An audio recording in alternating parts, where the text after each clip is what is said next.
Ai, ai, como o pai é bom nesse jogo. Não tem pra ninguém. Ué, quem tá me ligando uma hora dessas? Espero que seja uma novinha. Ah, não, é o papai Cris. Já vai me dar sermão, falar que tô gordo. E aí, menino Ney, já está se preparando para a Copa do Mundo de 2026? Claro que sim, papai Cris. Agora que voltei pro Santos, tô 100% focado. E como que eu estou escutando o som daquele joguinho do bolo que vem como padrão no Windows? Olha, papai Cris, vou te falar a verdade. Eu não quero mais ser um jogador de futebol. Meu sonho é ser um cozinheiro. Cansei dessa vida, quero só comer e me divertir.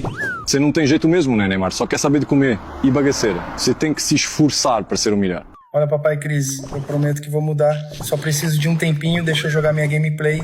Depois entra aí pra gente jogar juntos, beleza? Beleza, menino? Só vou terminar meu treino e depois a gente joga uma partidinha. Beleza? Vou esperar a Georgina dormir para poder entrar.